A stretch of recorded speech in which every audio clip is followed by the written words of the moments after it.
Hello. How are you, Hey Brian? Andy, doing well. How are you? Yeah, good, good. Thank you. All right, everyone. Wishing everyone a very good morning, good afternoon, and good evening, wherever you're tuning in from. Today is over here it's Thursday, the 10th of August. It's probably still the Wednesday, the 9th of August, over where you're at, Brian. Yes, indeed. Yeah, it's the evening of the 9th and the 10th where you are, and markets have been up and down. At least Bitcoin is back over 30K, so Yeah, that's a that's good it. sign. That's interesting. Yeah, yeah, and a good time to talk about it as well. So, all right, I can hear you well. I assume you can hear me well. I'm Yeah, hoping the audience can hear as well. Okay, well, welcome everyone. And if you're new to the channel, don't forget to share, like, and subscribe. Right? Okay, so if you have any friends or family who may be interested to diversify your portfolio, to look into crypto, or they're interested in this topic of on-chain analytics, this is the channel to come to. Future proof. And today, as usual, we have Brian on once a month from Santiment. And Santiment is a platform that specializes in on-chain analytics. In fact, it's one of the I use it every single day. It's a fantastic platform. And so today we're gonna discuss quite a few things. And I think now that Bitcoin's over 30K, that's probably one of the main focus today. So, Brian, what are we talking about today? yeah. I mean, we'll do a general overview of what the markets look like. Let me know if you can see my screen. Okay. Yep, it's up. Perfect. Yeah, so we can definitely see that it's been kind of a Bitcoin heavy dominant month or so, depending on which assets you're looking at. So if you're looking at, some of the top caps, they've kind of been struggling. You can see XRP still up 35% over the past 30 days, Dogecoin 16, Shiba 28. And then you have a few randoms like Flex that went up 167% and just jumped into the top 100 recently. Um, but overall, it still appears as though the social volume is going heavily toward Bitcoin. You can see overall, people are starting to talk about crypto more in general. These green squares are all indicating that there is significantly more social volume toward that asset than in the month prior. So when you see Bitcoin here at 40% higher than the previous 30 days, that means there's quite a bit more chatter now and potentially optimism toward the asset right now. Ethereum right next to it, obviously XRP up 365%, one of the highest because of its SEC victory about a month ago. Um, but one thing I wanted to get in with you today is talking about how Bitcoin versus altcoins are looking right now, as a lot of questions have risen regarding that subject in our community.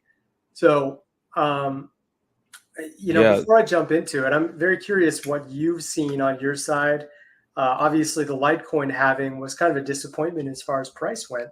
But any other topics that or assets, I should say, that kind yeah, of yeah. crossed your So, community? so yeah. So I think that there's probably quite a few questions. I guess the audience, those especially those who are new to crypto may want to know. For example, they may want to know, hey, what do you mean by Bitcoin dominance? So that's probably something especially to we're always welcoming of people new to this space.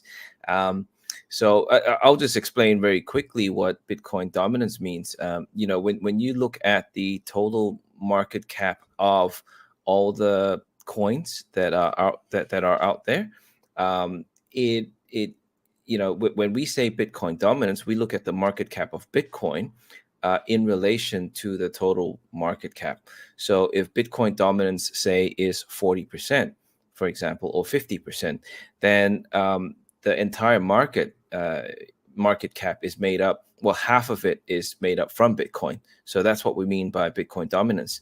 And in the past, and as now, we've always looked at Bitcoin dominance based, because sometimes Bitcoin dominance goes up and then some and other things happen, and then when Bitcoin's dominance goes down, then other things happen. So I guess uh, as analysts, we're always trying to find correlations as to, well, what happens when Bitcoin's dominance goes up or when it comes down.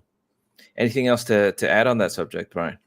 No, you nailed it well. I think people are always trying to find what's the optimal portfolio allocations for themselves, and usually in bear markets the answer is Bitcoin.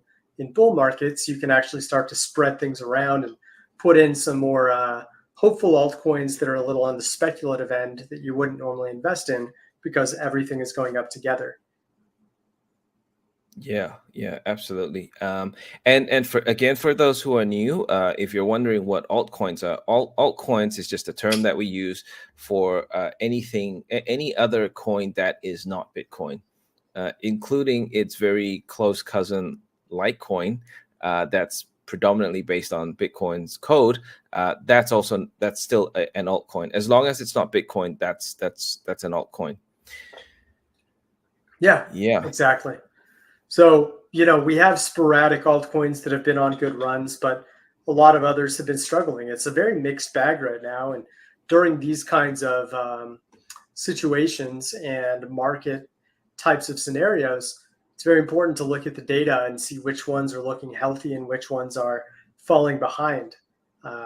So, why don't we look at, some of the metrics that I think are important to take into account as we figure out whether this could be an altcoin breakout time or not. And it begins by just looking at whether Bitcoin is in a healthy place. Based on, I got to update this to the last 3 months. There we go. Based on what we've seen with the S&P versus Bitcoin, we're actually seeing Bitcoin kind of gaining on it right now. S&P at the end of July was looking really good, right around a 15, 16-month high. And then it started to tail off. But Bitcoin actually made a higher high just in the past couple of days, returning to a 2-week high and getting back over 30K again.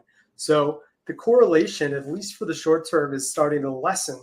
And oftentimes when we see that's the case, altcoins are the ones that can really benefit and play catch up because the crypto sector is looking healthier than the equity sector. And for good measure, we can also see that gold is pretty unappealing right now. So that's further going to bring some extra market cap and eyeballs into crypto, at least for the next 1 to 3 weeks or so, as people look for speculative assets to invest in. So I find this interesting, Andy. I'm curious on your take with, the CPI and, the choice to raise the interest rates by 25 BPS last month. Any thoughts on equities right now?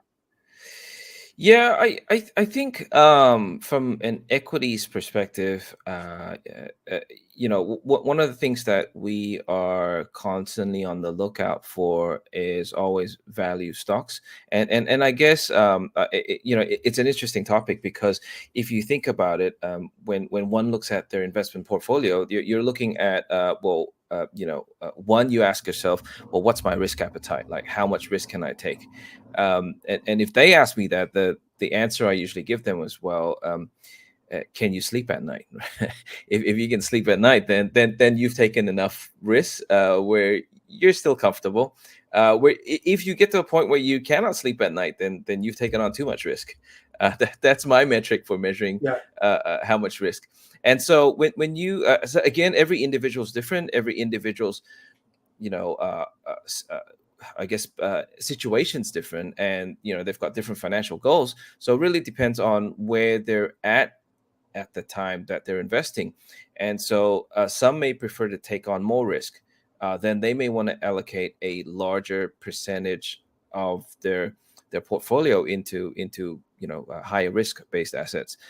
Those who are how do you say close to retirement, and they've got a nice sum of money and they don't want to take too much risk, then something like money markets, or looking into perhaps value based stocks that pays dividends on a regular basis, that's something that they would then look at and weight more heavily on their portfolio. So I think in the short term, with inflation, it I mean, inflation is definitely rampant. It's definitely here. I think in the short term, um, in the short term, obviously it's uncertain, but I think in the long term, or in the meantime, what we have been looking at are value-based stocks, especially those that are. We look at individual companies that are actually doing really well. They're making profits, and they've consistently made profits. Say in the last 10 years, they've consistently paid out dividends in the last 10 years, and they've consistently, had positive cash flow in the last 10 years. So these are some of the criteria that we look at, and so then it doesn't really matter what the current market conditions are. We would then, as long as you're paying 50 cents on the dollar for that stock, it's always a good buy for us. And then we weight it accordingly to our individual risk our risk appetite. Yeah. Yeah, I think that's a really good synopsis, Andy. And I guess the main difference between investing in crypto assets versus equities is you don't have any of those statistics or, P&E ratios, debt to equity, any of that stuff to rely on. You're really looking at, what are the whales doing? How is the on-chain health? And how's the sentiment? And that's what Santiment really does well. And we'll continue to kind of jump into a few other things to help us navigate what that looks like right now. Another chart that I preloaded is the correlation, or I should say the difference between Bitcoin and altcoin mentions. This is what it looks like with the shared axis off. There's always going to be a lot more mentions of the ticker BTC and the word Bitcoin compared to actual references of altcoins, because usually if someone's talking altcoins, they're talking about a specific one like XRP or Cardano or whatever.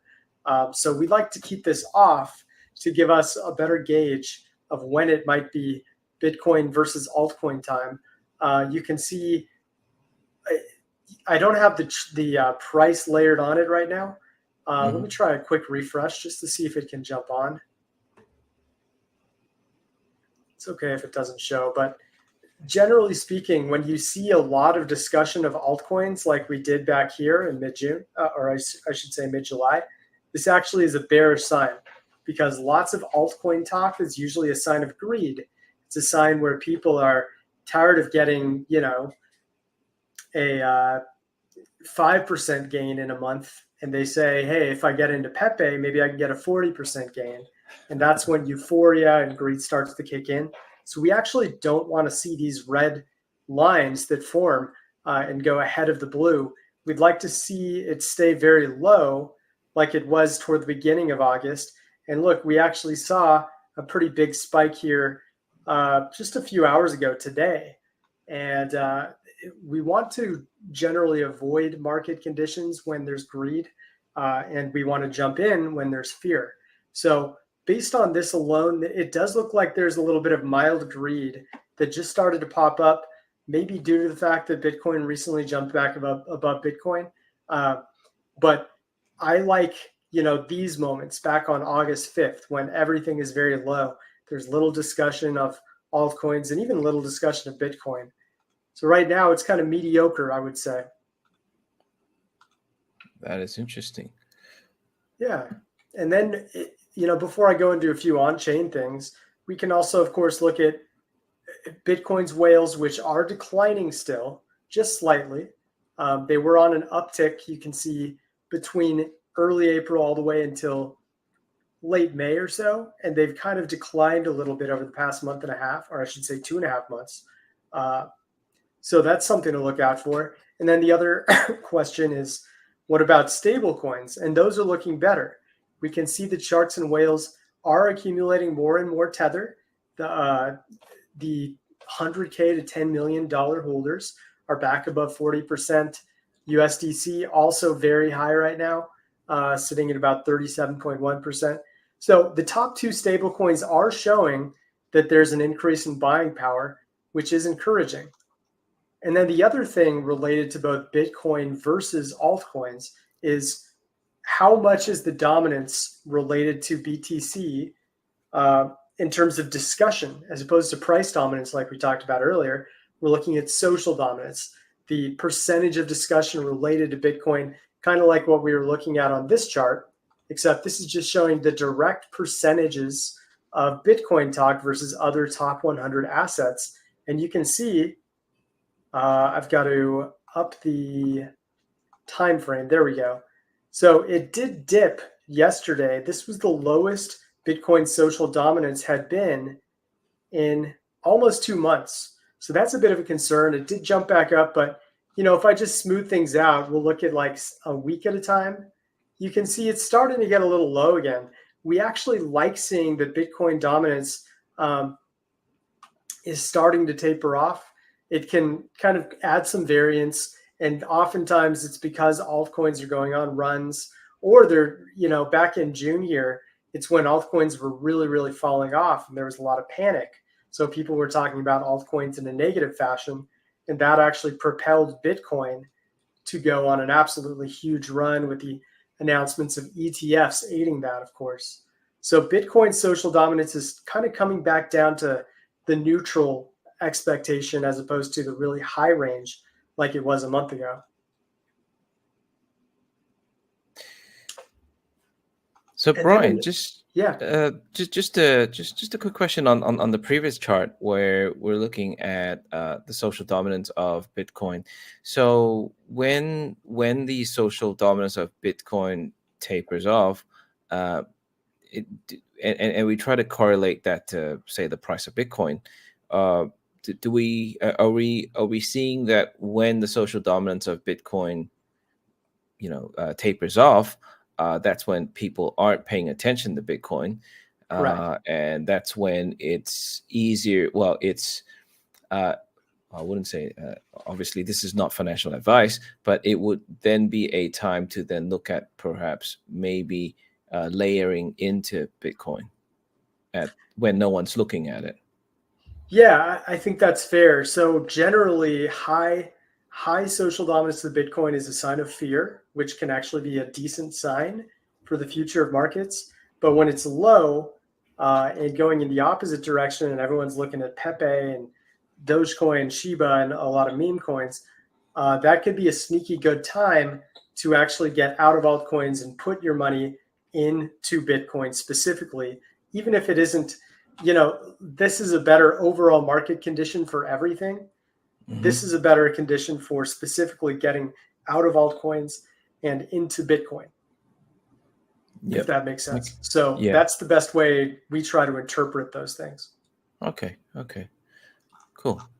Thanks. Yeah, of course. And then another good one to look at several altcoins at the same time. We like to look at the ratio of on-chain transaction volume and profit to loss. And I know that's a bit of a mouthful, but what it means is when you see high profits being taken for an asset, perhaps 2-to-1 or even a 3-to-1 ratio, that's a sign that there's likely going to be some drop off. Like we saw two really big profit takes back here at the beginning of June, and then the week following we saw a big drop off. And then notice how here they were mostly in negative territory, indicating there were more lost transactions than profit transactions. And what do you know? We suddenly get this big bounce, which is, of course, aided by the ETF announcements. But the point still stands. You want to look for times, actually, like right now, where you're seeing a lot of lost transactions compared to profit. It's very early, and this is a small sample size because our weeks generally start on Thursday for the purpose of our data. So Mm-hmm. right now, we may want to give it a bit more time, but at least right now we're seeing some lost transactions really piling up. So that could be a good short-term signal for altcoins because people are capitulating, and when people capitulate, that's usually a good sign for whales to start jumping in, pushing up the price of those altcoins, and you can hop on the ride that they start when they do that. Yeah. Interesting. Hey, Right, and if we could save a bit of time later to maybe do a bit of recap on LTC's halving, which happened Sure. very recently, to see what happened, and then maybe possibly even like we'll talk about the halving, and just maybe look at some on-chain analytics to do a post-mortem to see what Yeah. happened in before and after.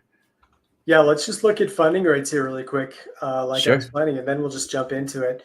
We're seeing that it's mostly a lot of longs going on with a lot of red. These red bars indicate there's a slight positive bias and a little more longing toward crypto as opposed to shorting. Shorting is actually the time when you start to see those big rises in price as shorts get liquidated, and those shorts that get liquidated end up providing, essentially metaphoric rocket fuel for prices to move up. Right now, that's not really what's happening. It's mostly pretty neutral with a few longs thrown in there, like XRP. A lot of people are still very hyped about it, and not really too much else. So, it's kind of a quiet time for altcoins right now, and people are, uh, in my opinion, kind of napping a little bit. They're kind of just waiting for something exciting to happen because markets have been mostly flat over the past month, as we've seen. They have. All right, so let's look at Litecoin for the last few minutes here and see what's been happening before, during, and after the halving happened. We'll look at just the past 3 months. Actually, we'll zoom into just the last month. So the halving happened about 1 week ago today on the 2nd, right about here. And you can see pretty much right as the halving was kicking off, I think it was probably right about here, prices really just started to drop off. And it wasn't just, all markets. Litecoin specifically had a big drop off here. If I put on the price versus Bitcoin, we might get a better look. So in yellow, yeah, you can see, it was actually looking pretty good, sitting at about a 2-week high or so. And all of a sudden, prices really drop off fast as the halving commences. Now, a lot of people are saying, well, the halving is done now, so whatever the price was planning to do, it's already done. Well, not exactly, right? If you go back to September of last year, 11 months ago, when the Ethereum halving was happening, it was I should say the merge, not the halving. It was a similar time where we saw a little bit of optimism going into it, and then all of a sudden a big drop off. And eventually Ethereum had a big recovery and it went above 2,100 back in April. So that could very well be the case. We might just be shaking out some of the doubters right now in Litecoin, and then it might actually see a little bit of an uptick from the fact that all of its coins have more theoretical value due to there being less supply and the mining being twice as difficult as it was before August 2nd. Yeah. We see active addresses fairly flat. Circulation is flat. MVRV is a good one to take a look at because that's actually showing what the average traders are looking like right now. And it's interesting, despite the decline, 30-day traders are still up about 11% or so, while 365-day traders are up 0.6%, which is essentially even. So we would ideally like to see, if I zoom out 6 months or so, we want to see something more like this, right? With both the long term and the short term under this zero axis, indicating they are underwater, or something like this, right? You can see what happens when they're both underwater at the same time. This is where bottoms form, and it's a good signal to jump in to the asset. So I think that right now there still needs to be a little more cooling off, despite the fact that since this top, what it looks like since July 2nd, prices dropped 26%, but it may have a little more dropping to do just to get the 30-day average trading returns down into the negatives. And then you've got a really good setup to buy at a premium or a very low risky time frame compared to normal. Yeah. It's interesting in terms of the price action that's happened to Litecoin since the halving, because I think in the last few halvings that absolutely the same things happen. Halving happens, and then the price kind of just tapers off after that. Yeah, totally. I think that the more people that kind of bake in the price and highly anticipate the event, the more it becomes kind of a buy the rumors, sell the news situation. And I think that happened with Ethereum last year, and it happened with Litecoin last week. Yeah. So are there any metrics we should look at on Litecoin? Yeah, I mean, I think whales are a good indicator right now. So it's back down at $84. I like looking at holders that have anywhere between, let's say, 100 all the way to 100,000 Litecoin. And it actually looks like they're still accumulating a bit. So this is decent to see. So this was about 10 days before the halving. They were holding about 42.4%. They've added about a half percentage of the entire supply to their collective wallets. And we could also look at it in terms of absolute coins. So yeah, in terms of the absolute amount of coins that they hold, these key sharks and whales, they're back up to holding 31.5 million, which looks like this is the highest amount that they've held all year long. We've got to go back to 2022 here, and they're still above the line. So the last time, oh yeah, they're continuing to go up. So I mean, this is a good sign for Litecoin. You've got the price kind of moving down like this, while shark and whale holdings are doing something more like that, right? That's a bullish divergence, in my opinion. And it does show that on the very long-term scale, Litecoin does still have some viability to go on a bit of a run. Maybe by the end of the year, maybe sometime in 2024. It often foreshadows a Bitcoin rise, so that's something to keep in mind for Litecoin. And Bitcoin has its own halving coming up in about, 9 months or so from now? So yeah, there are some positive signs, and I think this is probably the main indicator that I would look at for Litecoin right now. Yeah, that's interesting to see. Yeah. I mean, the sharks and whales have just been accumulating. 100%.